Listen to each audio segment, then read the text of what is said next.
प्रज्ञा प्रवाह परिवार की तरफ से आज की कक्षा में आप सभी का मैं भागीरथी त्रिपाठी हार्दिक स्वागत और अभिनंदन करता हूं। उम्मीद करता हूं कि मेरी आवाज़ आप सभी तक पहुंच रही है। तो अगर मेरी आवाज़ सभी तक पहुंच रही है निर्बाध रूप से, एक बार हैंड रेज कर दीजिए। तो चलिए, जब तक सर हम लोगों के साथ जुड़ते हैं तब तक हम लोग अपनी क्लासेस को शुरू कर लेते हैं। जैसे सर जुड़ेंगे हम लोग सर की तरफ चलेंगे और फिर सर से नहीं तो फिर सर, ठीक है। तब तक आवाज़ जा रही है? सबको पीडीएफ दी गई है, पीडीएफ आप लोग खोल लीजिएगा और खोलने के बाद एक बार हैंड रेज कर दीजिए कि जी सर आप लोगों ने पीडीएफ को खोल लिया है या प्राप्त कर लिया है।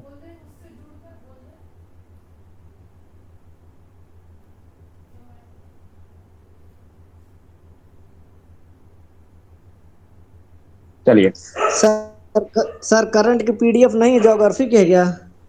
सर ज्योग्राफी के साथ करंट भी रहेगा। ज्योग्राफी का ये इंपॉर्टेंट फैक्ट है, इसलिए मैंने दिया है यहाँ पे आप लोगों को। ज्योग्राफी के बाद सेकेंड पेज पे देखिए, वही है, करंट भी है। 3 पेज है ना? आवाज जा रही है सब तक मेरी? तो सब जी लोग, जी। आप लोगों ने, जी जी आप सर लोगों ने है खोल लिया है। 3 पेज है, दूसरे और तीसरे पेज पे करंट है। और ये जो है इंपॉर्टेंट फैक्ट है, यहाँ से क्वेश्चंस बनते हैं। एक दो क्वेश्चन बार बार आते हैं और गलती ना हो उससे बचना है हम सभी को, ठीक है। तो चलिए, चलो पहला पेज को देखिएगा। सबसे पहले हम लोग लिखा है हिमालय। हिमालय से संबंधित प्रश्न जो आते हैं, मतलब हिमालय को कितने भाग में बांटा गया, कौन कौन से हिमालय हैं, ट्रांस हिमालय, महान हिमालय, लघु हिमालय, शिवालिक हिमालय, उत्तर से दक्षिण क्रम आता है। इनके बीच में जो फॉल्ट हैं, यानी जो जोड़ने का काम करती हैं, जो भ्रंश हैं, उनको क्या नाम दिया गया है। दोनों के बीच में जो भ्रंश है वो क्या नाम है। फिर इसमें जो श्रेणियां हैं, पर्वत श्रेणियां हैं, उससे भी प्रश्न आता है। उनका क्रम करने के लिए आता है, उत्तर से दक्षिण क्रम या दक्षिण से उत्तर क्रम। तो वो सारी चीजों को फिर 2016 के आरओ की जो री एग्जाम हुआ था उसमें जो ये सिडनी बुराड़ महोदय के द्वारा नदियों के आधार पर विभाजन किया गया है हिमालय का, पंजाब हिमालय, कुमायूं हिमालय, नेपाल हिमालय और असम हिमालय। इन हिमालय में जो डिवीजन किया गया है, ये सारी प्रश्न मतलब आने की संभावना ज्यादा है। फिर उसके बाद यमुनोत्री, गंगोत्री, केदारनाथ और बद्रीनाथ की जो स्थिति है उससे भी प्रश्न आ सकते हैं। तो उसी को एक छोटे से पीडीएफ में या पेज के माध्यम से, डाटा रेखा चित्र के माध्यम से आप तक पहुंचाने का प्रयास किया है। आप लोग देखिए, इसको समझिए। चलिए शुरुआत करते हैं। सभी तक मेरी आवाज पहुंच रही है तो एक बार हैंड रेज कीजिए, फिर हम तुरंत शुरू कर दें इसको। ओके, चलिए। देखिए, हिमालय जो होता है, आप देख रहे होंगे हिमालय को डिवाइड किया हमने 4 लाइन के द्वारा। 4 लाइन जो खींची गई है, सबसे पहले यानी सबसे उत्तर में जो लाइन है वो ट्रांस हिमालय है। कौन सा हिमालय है? ट्रांस हिमालय है। ये खड़ा कगार टाइप का, यहाँ पे मतलब जो ढाल है बहुत सीधा है, यानी यहाँ ढाल मंद नहीं है, ढाल बहुत तीक्ष्ण है, तीव्र है, ठीक है। ये सीधा है ट्रांस हिमालय का, जो उत्तरी वाला हिस्सा है। फिर ट्रांस हिमालय के बाद आता है महान हिमालय, यानी जैसे हम साउथ की तरफ जाएंगे तो महान हिमालय जो क्या है, सबसे ऊंचा है, जो क्या है, ऊंचा है। वैसे हिमालय को नवीन वलित पर्वत भी कहा जाता है, नवीन वलित पर्वत कहते हैं, ठीक है। ये न्यू फोल्डेड माउंटेन है और इसका जो निर्माण हुआ है, वो निर्माण जो हम लोग पढ़ते हैं कि इतिहास भूगोल में पढ़ते हैं कि जब प्लेटों के संचलन के कारण, टेक्टोनिक थ्योरी हैरी हैस महोदय का जब हम लोग पढ़ते हैं तो प्लेटों के संचलन के कारण बताया जाता है कि बीच में एक टेथिस सागर बनता है, पैंथालासा, और जो बीच में टेथिस सागर बनता है, एक तरफ बनता है अंगारा लैंड और एक तरफ बनता है क्या, बताइए आप लोग? गोंडवाना। गोंडवाना लैंड। बहुत सही। गोंडवाना। एक तरफ, हाँ, एक तरफ अंगारा लैंड, दूसरी तरफ गोंडवाना लैंड, बीच में बनता है टेथिस सागर, ठीक है। टेथिस सागर में नदियों के द्वारा जो ले आके अवक्षेप जमा किया जाता है, तो उस समय क्योंकि पृथ्वी पर जीवों की उत्पत्ति बहुत अधिक बड़े पैमाने पर नहीं हुई थी, यानी जीवों की उत्पत्ति बहुत सीमित या कहीं कहीं दिख रही थी, तो इसीलिए जो ये यहाँ पे अवक्षेप नदियों के द्वारा लाके जमा किया गया। और बाद में कालांतर में जब प्लेटों का विवर्तन हुआ, यानी प्लेटों का संचलन हुआ, महाद्वीपों का विस्थापन हुआ, तो महाद्वीपीय विस्थापन के कारण जो एशियाई प्लेट है, यूरेशियाई प्लेट भी जिसे बोलते हैं, यूरेशियाई प्लेट, उसका दक्षिण की तरफ संचलन हो रहा है और जो इंडो ऑस्ट्रेलियाई प्लेट है उसका जो संचलन है वो उत्तर की तरफ हो रहा है, ठीक है। तो वैसे कितनी प्लेटें हैं टोटल? बड़ी प्लेटों कितने बात माना गया है? 7। 7। बड़ी बड़ी प्लेटें 7 हैं, तो 7 प्लेटों में से एक यूरेशियाई प्लेट है, एक इंडो ऑस्ट्रेलियाई प्लेट है, अफ्रीकी प्लेट है, फिर नॉर्थ अमेरिकी प्लेट है, साउथ अमेरिकी प्लेट है, अंटार्कटिक प्लेट है, ठीक है, पैसिफिक प्लेट है। ये प्लेटें जो हैं इनका भार जो है कुछ महाद्वीपीय हैं, कुछ महासागरीय हैं, कुछ महाद्वीपीय महासागरीय हैं, ठीक है।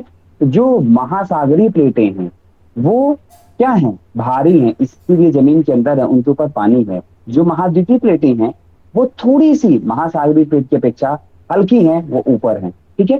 तो जो प्लेटों का संचलन हुआ, इंडो ऑस्ट्रेलियाई प्लेट जब उत्तर की तरफ बढ़ती है और यूरेशियाई प्लेट दक्षिण की तरफ बढ़ती है, तो तेथिस सागर में दबाव पड़ता है। क्योंकि जब तेथिस सागर में दबाव पड़ा और जो अब डिपोजिशन था, जो अवक्षेप था, ठीक है, वो जो निक्षेप था, निक्षेप एक फोल्ड के रूप में ऊपर उठना शुरू हो गया। अगर इसे आप लोग समझना चाहें तो घर में आटा गूंथा जाता है या कुछ होता है, तो आटा गूंथने के बाद उसे अगर आप दबाइए मुट्ठी बंद करके आटे को लेके, तो ऊपर गोल सा निकलता चला जाएगा, फोल्ड होता आगे बढ़ता चला जाएगा। तो समथिंग उसी की जैसी आकृति बनती है, इसीलिए इसको बोला जाता है नवीन वलय पर्वत या फिर न्यू फोल्डेड माउंटेन, ठीक है। तो न्यू फोल्डेड माउंटेन, इसकी जो लंबाई है वो लगभग 2500 किलोमीटर के आसपास है, 2400 से 2500 मीटर मानी जाती है। तो इसको जो डिवीजन किएगा, महान हिमालय सबसे बड़ा है, याद रखिएगा, महान हिमालय सबसे बड़ा है, और इसी पे माउंट एवरेस्ट भी है, यहीं पे माउंट एवरेस्ट भी है, ठीक है। इसे ध्यान में रखना, माउंट एवरेस्ट दुनिया की सबसे ऊंची चोटी है। इसकी ऊंचाई कितनी है बताइए आप लोग? 8848 मीटर। सर 8848।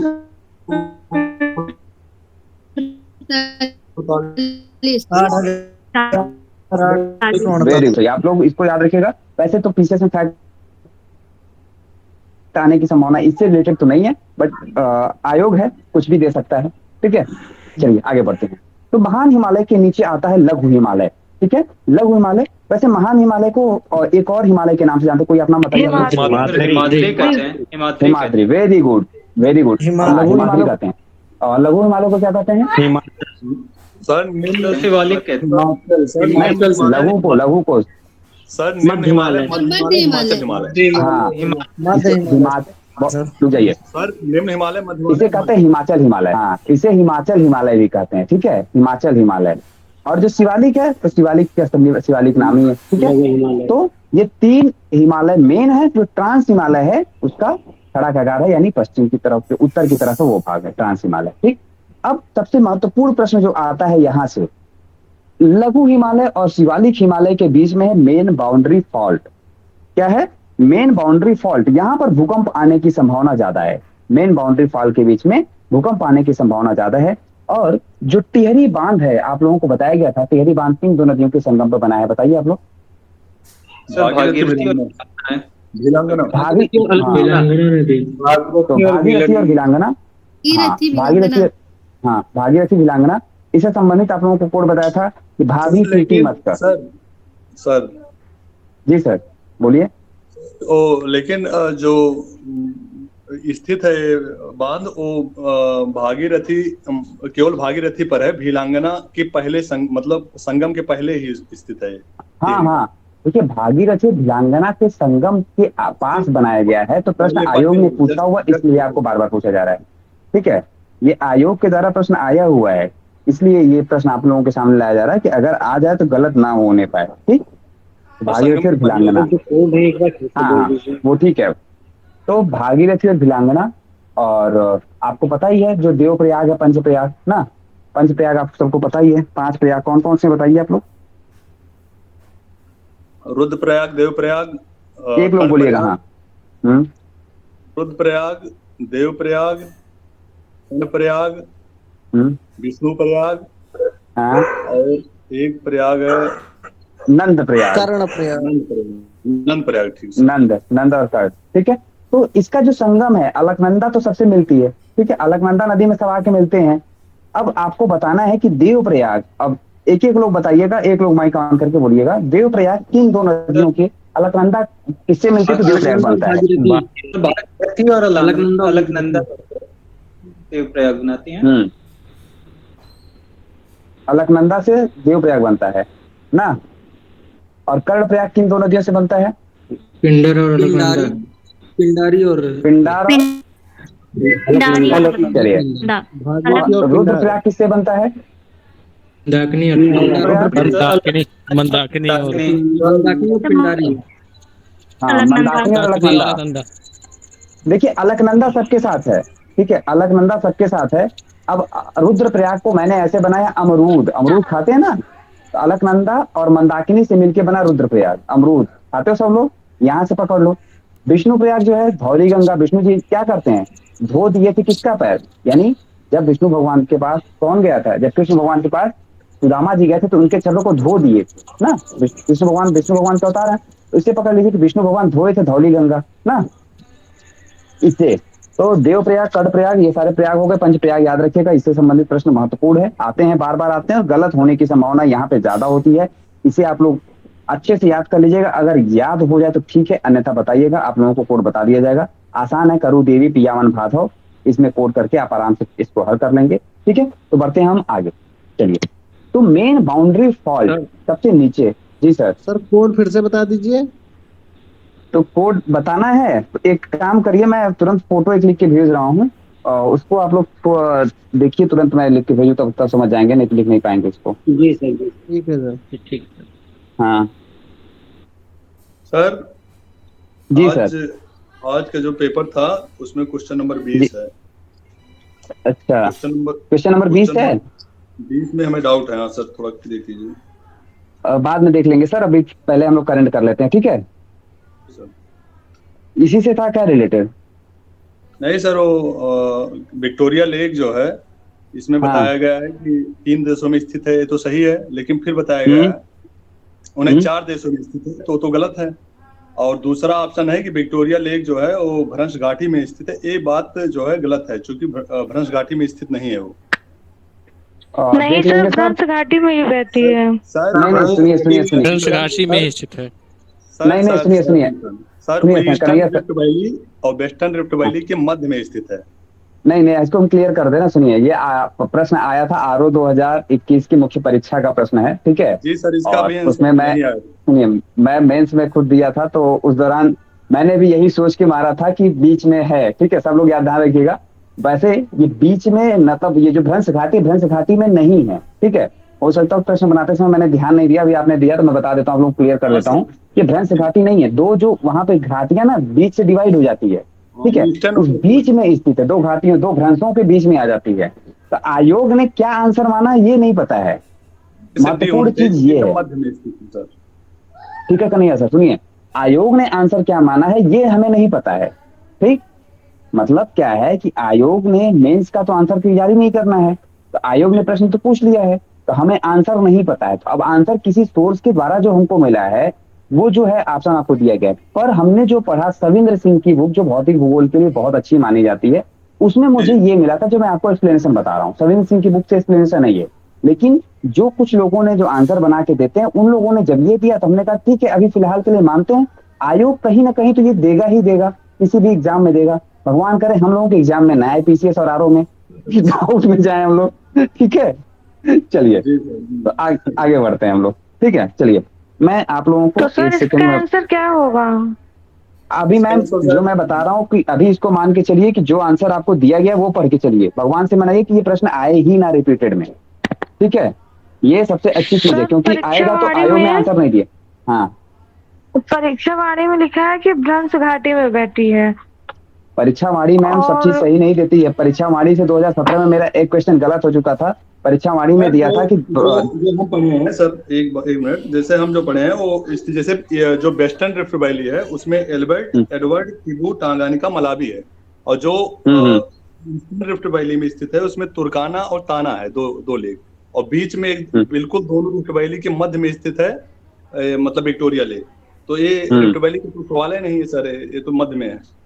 नहीं वो ठीक है, आप जो बता रहे हो हम एकदम बता तो रहे हैं। हमने देखिए, हम एक एक आंसर जब भी हम पेपर दे के आते हैं, आप लोग जो पेपर दे के आएंगे पीसीएस का, तो फिर हम आप लोगों के साथ उन्मुख होंगे, और एक एक आंसर को पूरे एक्सप्लेनेशन के साथ जब तक मैं खोज नहीं लेता हूँ, मैं किसी के द्वारा बताए हुए आंसर को नहीं मानता हूँ। आयोग देगा तो मानता हूँ, अन्यथा अपने खुद से मैं अपने आंसर चेक करता हूँ, हर चीज को नेट के द्वारा, बुक के द्वारा खोज के आप लोगों के सामने फिर 9 बजे के आसपास उपस्थित हो जाऊंगा, जिससे आपको सारी चीजों के डाउट एकदम क्लियर कर दिया है क्वेश्चन के साथ में। जिससे आप अपने मेरिट का अनुमान लगा के तुरंत मेंस के लिए लग जाइए। देखिए आप लोगों के पास एक फोटो भेजी गई, उसको देखिए पहले फटाक से। ठीक सर। सब लोग देख रहे हैं उसको?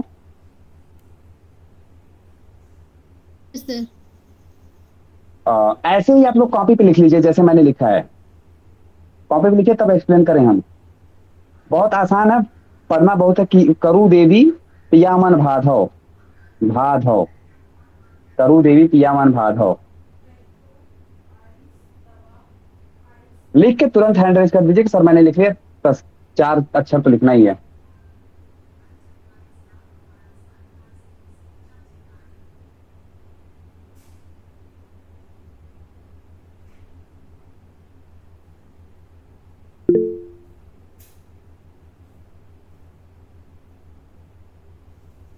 चलिए मैक्सिमम लोग हैंड रेज करने लगे हैं, उम्मीद करते हैं सब लोग लिख चुके होंगे। ओके, तो इसको समझिए पहले, आसान है। एक बार अगर समझ जाएंगे तो आपके प्रश्न इससे तो रिलेटेड कोई आ जाए गलत नहीं होगा। चलिए देखिए, क से है कर्ण प्रयाग, क के ऊपर लीजिए कर्ण प्रयाग, कर्ण प्रयाग। ठीक है, कर्ण प्रयाग जब अलकनंदा के पास पिंडर आके मिलती है, कौन सी नदी? पिया से हो जाएगा पिंडर, पिया से क्या हो जाएगा? पिंडर। सुधा मैम आपको कुछ बोलना है क्या? आपने हैंड रेज किया हुआ है।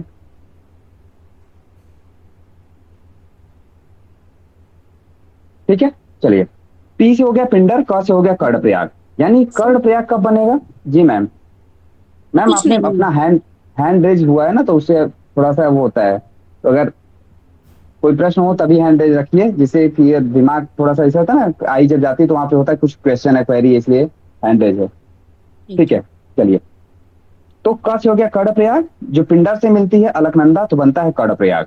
रुद्रप्रयाग यानी रुद्रप्रयाग, रू से हो जाएगा रुद्रप्रयाग। अलकनंदा और मंदाकिनी जब मिलती है तो बनता है रुद्रप्रयाग। ठीक है, अलकनंदा और मंदाकिनी जब मिलती है तो बनता है रुद्रप्रयाग। मौ से लिख दीजिए मंदाकिनी, मंदाकिनी, और रू से लिख दीजिए रुद्रप्रयाग। और इसका एक आसान भी कोड है, अमरूद भी याद रखेंगे तो अगर मान लीजिए सिंगल सिंगल आए तो सिंगल में भी आपका अमरूद सही हो जाएगा। वैसे तो यहाँ से सारी चीजें एकदम खत्म हो जाएंगी, आपकी सारे डाउट क्लियर हो जाएंगे। ठीक है, तो अमरूद, अलकनंदा और रुद्रप्रयाग मिलके बनती हैं, अलकनंदा और मंदाकिनी मिलके बनाती हैं रुद्रप्रयाग। फिर है भाधव यानी भागीरथी, अलकनंदा से जब मिलती हैं तो बनता है देवप्रयाग। बनता है क्या है? देवप्रयाग। ठीक है, भागीरथी जब अलकनंदा से मिलती हैं तो बनता है देवप्रयाग। यहाँ देखो हैंड रेस कैसे हटाएंगे? मैम उसी हैंड रेज पर टच कर दीजिए बस। अच्छा, हाँ एक बार टच कीजिए, हाँ हट गया मैम। अपना माइक ऑफ कर दीजिएगा। ठीक है, तो हो गया ना, अलकनंदा से भागीरथी जब मिलती है तो बनता है देवप्रयाग। ठीक है, हो गया सबका। अलकनंदा से जब भागीरथी भागीरथी और अलकनंदा मिलती है तो बनता है देवप्रयाग। और विष्णु गंगा, विष्णु प्रयाग यहाँ बनता है। अलकनंदा और धौली गंगा जब आके मिलती हैं तो हो जाएगा क्या? विष्णु प्रयाग। ठीक है, नंद प्रयाग इसलिए नहीं लिखा गया क्योंकि नंदाकिनी से जब मिलती है अलकनंदा, नंदा नंदाकिनी दोनों शब्द सेम सेम है, उससे रिलेटेड प्रश्न गलत मत करिएगा आप लोग। बस जो अलग है उसको यहाँ पे लिख दिया गया है। ठीक है, धौली गंगा अलकनंदा से जब मिलती है तो बनता है विष्णु प्रयाग। ठीक, उम्मीद करते हैं सबको समझ में आ गया है। लिख लिए सब लोग, आप हैंड रेज करिए। तो फिर मैं एक बार आप लोगों से सुनना चाहूंगा, मैं जिसका नाम लूंगा, जैसे मैं एक बार बोल रहा हूँ आप लोग सुन लीजिए कैसे बोलना है इसको। जैसे लिखा है वैसे लिखने का प्रयास कीजिए। नंद जी प्रयाग वाला नमस्कार एक बार फिर से बता दीजिए सर। सर, नंद प्रयाग नंदाकिनी और नंद प्रयाग, नंदाकिनी नदी से अलकनंदा जब मिलती है, नंदाकिनी और जी अलकनंदा तो जी बनता है नंद प्रयाग। ठीक है, इसलिए लिखा नहीं है क्योंकि नंदाकिनी और नंद दोनों एक ही नाम है ना, अलग नहीं है, सेम सेम है, नंदाकिनी नंद। ठीक, इसलिए यहाँ नहीं लिखा गया है।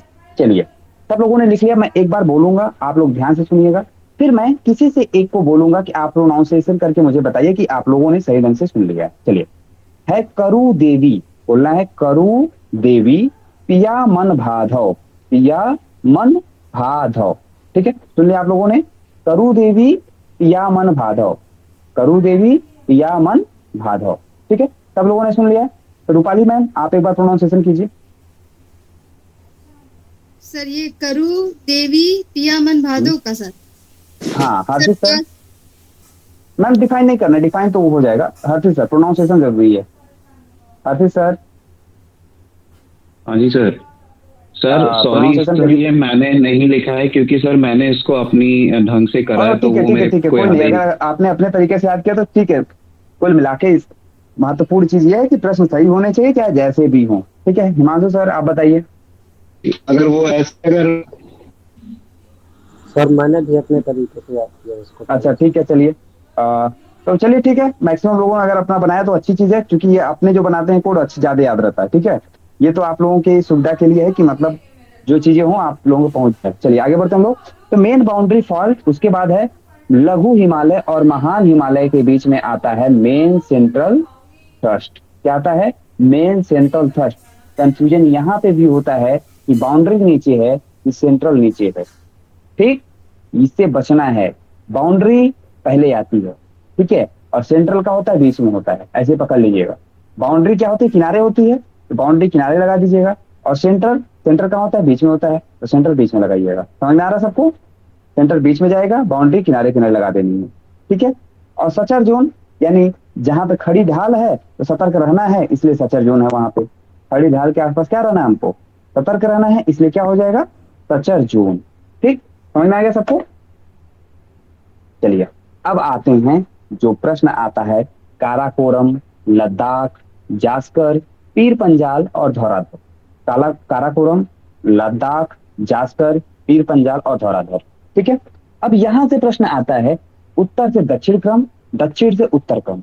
आपको जो कोड बताया जाएगा वो उत्तर से दक्षिण है, याद रखिएगा। आयोग घुमक्कड़ी मारता है, दक्षिण से उत्तर भी बोल देता है, और हम कालजा पीधो याद रखे हैं और क्या करेंगे? खटाक से लगा दिए, और वो भी ऑप्शन देता है, वो उत्तर से दक्षिण भी दे देता है।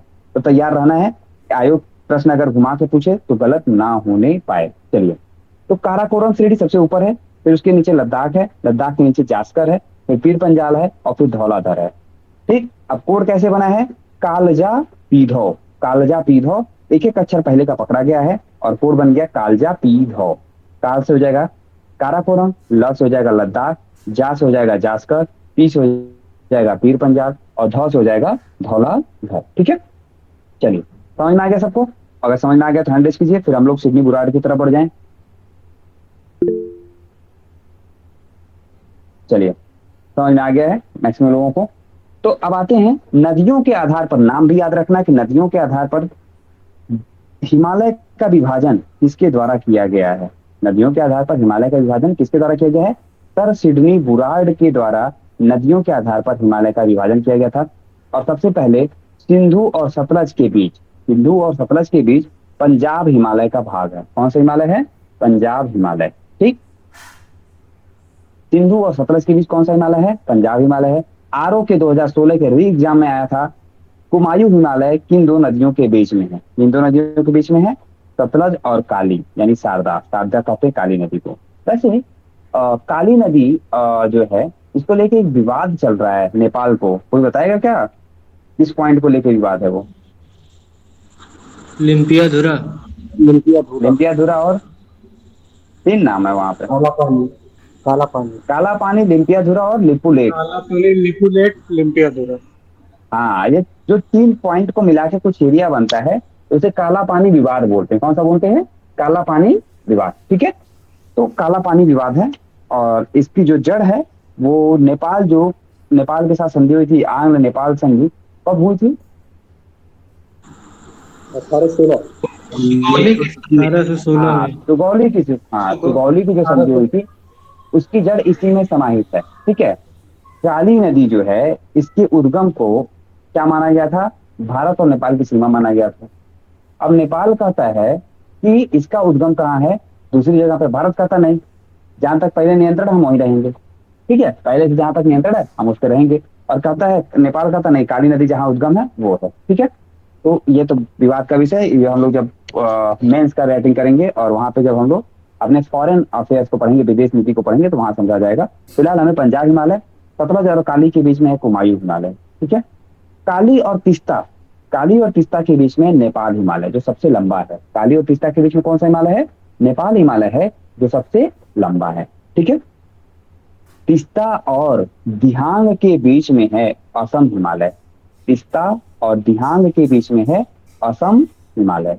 ठीक है, तो आप लोग समझ गए, यहाँ से प्रश्न आने की संभावना है। और नदियों का नाम जरूर याद रखिएगा, सिंधु, सतलज, काली, तीस्ता और दिहांग, ये 5 नदियां हैं। 5 नदियों के बीच में 4 जो भाग बनाया गया है, पंजाब, कुमायूं, नेपाल और असम। ठीक, अब जो कुमायूं हिमालय है इसमें एक महत्वपूर्ण आता है यमुनोत्री, गंगोत्री, केदारनाथ, बद्रीनाथ। हिमांशु सर आपको हैंड रेज कर रहे हैं। तो सर एक डाउट था जी सर। कि सर सिंधु की सबसे बड़ी सहायक नदी कौन सी है? सिंधु की सबसे बड़ी सहायक नदी सर, इसको तो फिर हर नदी जितनी उसकी सहायक उसकी किलोमीटर के हिसाब से लंबाई निकाल के देखनी पड़ेगी। सर सतलज है। ठीक है, सतलज चिनाब है। नहीं, इसको देखिए, चिनाब और सतलज है, उससे नहीं मतलब है। सारी नदियों की लंबाई देख ली जाए ना। सबसे अच्छे हिमांशु सर आपके लिए सबसे अच्छा है कि आप खुद इस पे अवॉइड कीजिए कि जो जो उसकी सहायक नदियां हैं उसके सारे की किलोमीटर देख लीजिए लंबाई। सर ठीक है, 1100 किलोमीटर में चिनाब है और 1400 के समथिंग जो है सतलज है। अच्छा, हाँ वैसे सर चिनाब वो सतलज ज्यादा बड़ी है। सतलज जब बड़ी है तो फिर सीधी सी बात है, कोई डाउट ही नहीं होनी चाहिए। ठीक है, लेकिन एक चीज ये भी है ना कि सतलज डायरेक्ट मिलती है कि नहीं, ये बताइए आप लोग, सतलज डायरेक्ट मिलती है कि नहीं सिंधु में? जी सर। हाँ मिलती है डायरेक्ट। बस जब डायरेक्ट मिलती है तो बस ये भी कर लेना। चलिए फिर आगे बढ़ते हैं हम लोग। तो उम्मीद करते हैं कि हिमालय का डिवीजन आपको समझ में आ गया। हम लोग आ जाए यमुनोत्री, गंगोत्री, केदारनाथ और बद्रीनाथ, जो भारत की लघु 4 धाम माने जाते हैं। क्या माने जाते हैं? लघु 4 धाम। वैसे 4 धाम में कौन कौन सा धाम शामिल है बताइए कोई आप लोग। भगवान जगन्नाथ का पुरी सर हाँ? द्वारिका 4 धाम और 4 मठ होते हैं। 4 धाम में हाँ। सर 4 धाम में जो है बद्रीनाथ, सर 4 धाम में केदारनाथ, गंगोत्री और यमुनोत्री। सॉरी सर 4 जी धाम में सर, जो है एक लोग बोलिए, एक लोग। 4 धाम जी। में बद्रीनाथ, केदारनाथ, यमुनोत्री, गंगोत्री शामिल है। जबकि 4 मठ हाँ। में बद्रीनाथ, द्वारका और रामेश्वरम, शारदा शामिल है। मतलब जी सर, तो शारदा इधर है। श्रृंगेरी कहाँ गया? श्रृंगेरी कहाँ गया? अगर रामेश्वरम श्रृंगेरी कर्नाटक वाला। सर श्रृंगेरी और रामेश्वरम में सर संदेह रहता है, कहीं रामेश्वरम दिया है, कहीं श्रृंगेरी। नहीं नहीं नहीं, अब आपको क्लियर हम करते सुनिए। 4 मठ जो बनाया आदि गुरु शंकराचार्य ने बनाया है। ठीक है, तो 4 मठ जो बने वो अलग हैं, और 4 धाम जो हिंदू धर्म के जो सबसे प्रचलित माने जाते हैं, ये जो अभी यहाँ लिखा ना यमुनोत्री, गंगोत्री, केदारनाथ, बद्रीनाथ, इसे लघु 4 धाम माना जाता है। ठीक है, मतलब ये आसपास में है 4 धाम। ये हो गया एक, केदारनाथ बद्रीनाथ एक हो जाता है, रामेश्वरम दूसरा हो जाता है, द्वारिका तीसरा हो जाता है, और ये जो जगन्नाथपुरी है चौथा हो जाता है। ठीक है, ऐसे 4 धाम। और 4 मठ जो है वो श्रृंगेरी आता है, मठ में श्रृंगेरी है। ठीक है, समझ में आ गया? यहाँ थोड़ा सा होता है कंफ्यूजन बहुत लोगों। हाँ जी सर बोलिए। 4 धाम तो सर हम पढ़े हैं, केदारनाथ, बद्रीनाथ, यमुनोत्री, गंगोत्री को सर। वो ठीक है, मैं बता तो रहा हूँ, ये लघु 4 धाम माने जाते हैं। जैसे आप पूरा डिटेल जब करेंगे ना, जैसे देखिए भारत में आप हिंदू धर्म से बिलोंग करते हैं, उत्तर भारत से निवास करते हैं। सुनिए, उत्तर भारत में आप जो निवास करते हैं, अपने यहाँ से आपके घर में कोई 4 धाम यात्रा करने गया है? नहीं सर, नहीं गया है। आसपास में कोई गया हो? आसपास में कोई गया हो? जी सर गए हैं लेकिन पूछे नहीं कहाँ कहाँ है। देखिए नहीं, देखिए आपको पता होना चाहिए। पहले जाते हैं लोग गया, अब पितृपक्ष आने वाला है ना, सब लोग जाते हैं गया, कहते हैं ना गया जा रहे हैं। गया के बाद पहला जो धाम है, यानी पितरों को जो पिंडदान होता है, वो गया में जाके पिंडदान करते हैं। भगवान राम ने भी दशरथ जी को पिंडदान किया था गया में, ऐसी मान्यता है। ठीक है, फिर उसके बाद यात्रा करते हैं लोग चौथे धाम, दूसरे धाम के रूप में केदारनाथ बद्रीनाथ का, गर्मी के सीजन में। केदारनाथ बद्रीनाथ गंगोत्री यमुनोत्री एक साथ चले गए। ठीक है, फिर जाते हैं ये लोग, मतलब जो अगली टूर होती है वो होती है गया जगन्नाथ जी की, जगन्नाथपुरी, इसीलिए बोलते हैं जगन्नाथ जी की यात्रा। तो भात जब आप लोग गाते हैं ना, गया जगन्नाथ का भात है, वो कहावत होती है ना, भागवत का जो प्रसाद होता है, तो गया जगन्नाथ जी का प्रसाद है। ठीक है, तो वहां से बनता है। फिर जाते हैं रामेश्वरम, भगवान राम जहाँ पे गए थे। ठीक है, और फिर द्वारका। ये 4 जो धाम है, ऐसे चारों, मतलब देखिए 4 धाम कैसे बनाए, चारों ओर से जोड़ के। और लघु 4 धाम मतलब जो इतने दूर नहीं घूम पा रहा है, वो चला जाए सीधे केदारनाथ बद्रीनाथ गंगोत्री यमुनोत्री घूम ले, और उसका 4 धाम मान लिया जाएगा।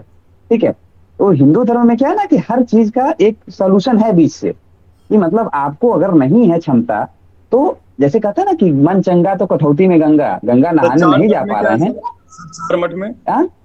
चार मठ में। चार मठ में देखिए बद्रीश, बद्रीश नाम है, और जगन्नाथपुरी का नाम थोड़ा सा आप देखिएगा, जगन्नाथपुरी में कुछ दूसरा नाम है, जगन्नाथी नाम है या पूरी जगन्नाथपुरी धाम, का सर पूरी धाम है, शारदा है, शारदा शारदा। पूरी शारदा, शारदा पीठ है ना, श्रृंगेरी पीठ नीचे है, बद्री का बद्रीश पीठ है, द्वारका में द्वारिका पीठ है, ठीक है, उसको पीठ बोलते हैं, ठीक। जी सर, जी सर। श्रृंगेरी पीठ, शारदा पीठ, बद्रीश पीठ है, बद्री वाला थोड़ा सा देखिए मुझे डाउट है, बद्रीश बोलते हैं या बद्री बोलते हैं, कुछ ऐसा ही है, और फिर अच्छा, बद्री है। द्वारका पीठ, बद्री बोलते बद्री हैं है, सर, बद्री नहीं। ठीक है सर। यस तो सर। उम्मीद करते हैं कि यहाँ पे थोड़ा सा हम लोग धर्म से संबंधित भी चर्चा कर लिए, जानकारी रखनी चाहिए, क्योंकि आप प्रशासनिक अधिकारी बनेंगे तो धर्मनिरपेक्ष राज्य होते हुए भी धर्म में सक्रिय रूप से हमारे राज्य क्या करता है, भागीदारी करता है, और सभी धर्मों के जो त्योहार हैं, सभी धर्मों से संबंधित जो रीति रिवाज हैं, उनको पालन सुनिश्चित करता है। Aishwarya ma'am, sir? कुछ आपका क्वेश्चन है? जी मैम। कालिका मठ क्या होता है फिर? क्या मैम? कालिका मठ करके होता है, कालिका गोवर्धन। मठ? हाँ, गोवर्धन आ, कालिका। तो हाँ वही है गोवर्धन सर, पीठ सर जो द्वारका का है, द्वारका का। द्वारका को ही कालिका मठ कहते हैं, हाँ वही जो सर, द्वारका में गोवर्धन है। मठ वही है। शारदा मठ होता है गोवर्धन सर जगन्नाथपुरी, और गोवर्धन मठ होता है क्या कहते हैं, द्वारका। ठीक है, ठीक है, चलिए अब बहुत ज्यादा उसमें जाने की जरूरत नहीं, प्रश्न आने का 4 पीठ है, बस 4 पीठ याद रखिएगा। चलिए, यमुनोत्री, गंगोत्री, केदारनाथ और बद्रीनाथ, ये 4 याद रखिएगा। क्रम पूछा नहीं है अब तक, खुदा न खास्ता वो हम लोगों का एग्जाम हो, वो पूछ ले कि इनका चारों का सीक्वेंस उत्तर से दक्षिण या सॉरी पूरब से पश्चिम या पश्चिम से पूरब पूछ ले, तो बना के चलिए। यमुना जी के भाई बद्री हैं, यमुना जी के भाई बद्री हैं, इसके बाद आपका खत्म हो जाएगा। यमुनोत्री, जी से गंगोत्री, के से केदारनाथ, और बद्री से हो जाएगा बद्रीनाथ, ठीक है, समझ में आ गया सबको कोड? यमुना जी के भाई बद्री हैं, पश्चिम से पूरब का क्रम है, पश्चिम से पूरब का है। हिमांशु सर नहीं, हर्षी सर, कुछ आप हैंड रेज कर रहे हैं? सर ये एक हिमालय से रिलेटेड क्वेश्चन है, ये पहले मैं क्लियर नहीं कर पाया था, बात हो रही है तो। सर ये जो जी मेन मैम, हिमालयस में जो परतदार चट्टाने हैं उसमें जीवाश्महीन पाए जाते हैं कि नहीं पाए जाते हैं? सर ये कंफ्यूजन है, नहीं, कहीं कहीं पे देखिए, दिया है, कहीं कहीं पे नहीं दिया। कविंद्र सिंह की भूगोल से यह तथ्य निकल के सामने आया था कि इसमें जीवाश्म नहीं मिलते हैं, ठीक है, क्योंकि इसका जो डिपोजिशन उस समय हुआ था, पृथ्वी पे जीवों की उत्पत्ति नहीं हुई, ठीक, तो डिपोजिशन जब हुआ तो परतें बन तो गई, लेकिन जीव उसमें नहीं आ पाए। तो सविंद्र सिंह की भूगोल में ये तथ्य मिलता है कि मतलब जीवाश्म रहित है, ठीक है। अब कोई अपना अलग रिसर्च लेके आ जाए, नवीन रिसर्च आए, तो उसके आधार पर हो सकता है कि ये तथ्य गलत हो जाए। जो प्रश्न आप लोगों के सामने आया था, इससे रिलेटेड प्रश्न आया था, बहुत सारे लोगों को डाउट है कि जीवाश्महीन है या जीवाश्म है। तो देखिए, हम लोग क्या पढ़ते हैं कि जो परतें परतदार होती हैं ना, परतदार चट्टानें होती हैं, उसमें क्या होता है, जाहिर सी बात है जीवाश्म पाई जाएंगी, परतें परत बन गई। लेकिन हिमालय की जो रचना जिस समय हो रही थी, उस दौरान यहाँ पे जीवों की उत्पत्ति नहीं थी, तो जीवों की उत्पत्ति बहुत कम या एक आध दो रहने की वजह से वो जीवाश्महीन, मतलब जीवाश्म बहुत नहीं मिलते। अगर जीवाश्म मिलते तो जाहिर सी बात है कि हिमालय में कोयले की खदान भी मिलती बड़े पैमाने पर, जैसा कि अन्य जगहों पर मिलते हैं जीवाश्म परतें जहाँ पे है कि नहीं, और हमें मिलती नहीं है ऐसी चीजें, ठीक है। तो अभी जी सर, नहीं टिक करके आएंगे सर, मतलब यही सही होगा? नहीं हाँ, अभी फिलहाल नहीं करके आइएगा, आता है तो ठीक है, फिलहाल के लिए अभी नहीं मान के चलिए।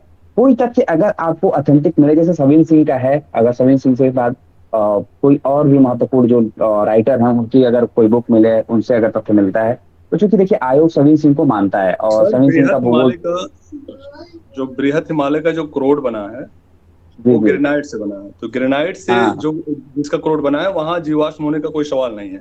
बाकी जैसे मध्य हिमालय हुआ और शिवालिक हिमालय हुआ, यहाँ जीवाश्म पाए गए हैं, सबसे ज्यादा जीवाश्म जो पाया गया शिवालिक हिमालय में पाया गया है।